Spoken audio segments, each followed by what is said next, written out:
सरजमी का परचम लहरा दो, लहरा दो, लहरा दो, सरकशी का परचम लहरा दो, गर्दिश में फिर अपनी सरजमी का परचम लहरा दो।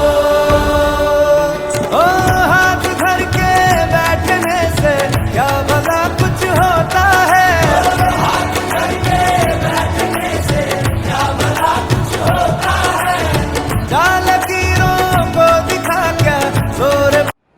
At the stroke of the midnight hour, when the world sleeps, India will awake to life and freedom.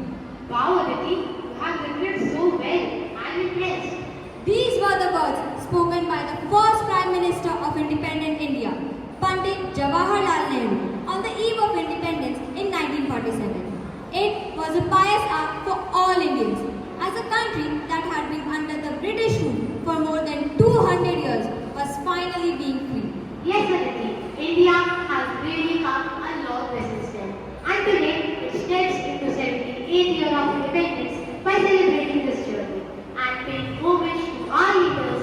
Without them, this freedom would have been nothing but a dream. Today, Open Sky feels honored to present a tribute to the man of peace, Pandit Jawaharlal Nehru. He went for his high school studies in London and finished his graduation in law from Trinity College, Cambridge.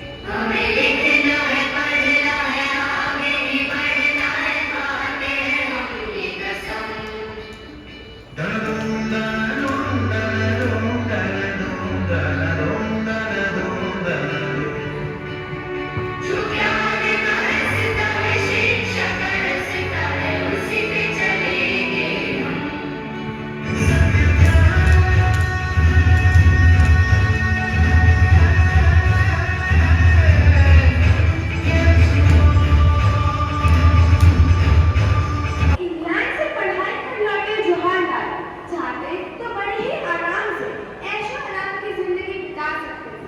फिर वो क्यों अपनी ही काटी हुई मोटी खादी का कुर्ता पहनने लगे और मुंह के चबाते हुए ट्रेन के तीसरे दर्जे में सफर करने लगे। देखते ही देखते कैम्ब्रिज से पढ़ा लड़का गांव-गांव जाकर किसानों की सभाएं करने लगा और किसानों का नेता बन गया। सरदार पटेल ने भी 1935 में इलाहाबाद की एक सभा में कहा कि किसी ने किसानों की इतनी सेवा नहीं की जितनी जवाहरलाल नेहरू और उनकी पत्नी कमला नेहरू ने की।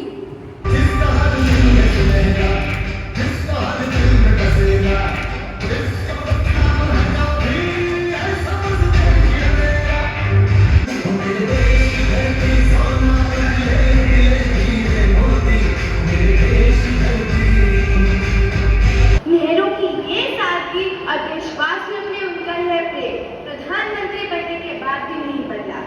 While struggling for independence, Nehru spent 3,052 days in the jail, which is more than 8 years. Indira Gandhi was 10 years old when her father, Nehruji, wrote 13 letters in 1928 from the jail. Almost a century later, he continued to teach and inspire us. While he was in the jail from 1942 to 1946, he wrote the book, The Discovery of India, for his daughter, Indira.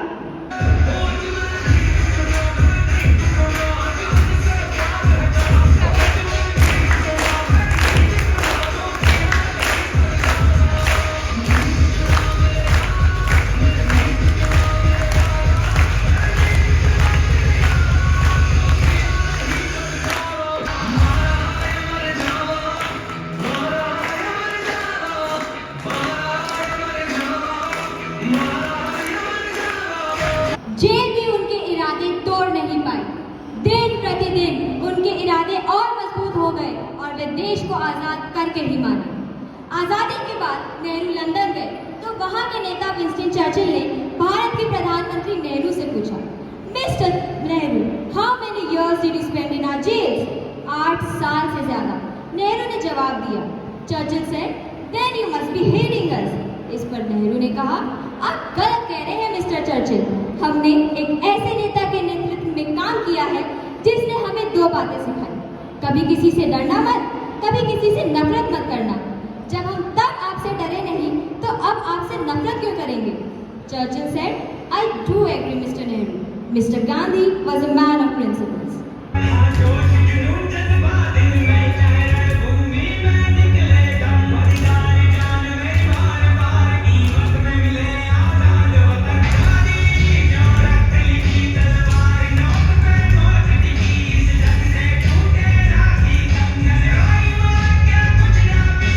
Nehru ji is also known as the architect of modern India due to the rich heritage of his planning and development he left behind.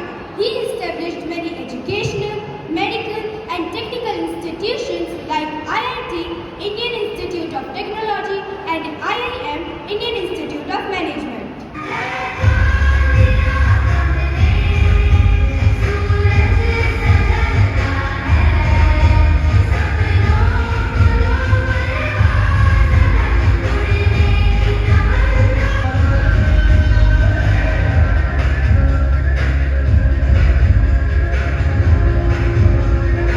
He was the master behind many large industrial, irrigation, agricultural and power projects like establishing steel plants, power plants and construction of dams which led to the India's technological and infrastructural development.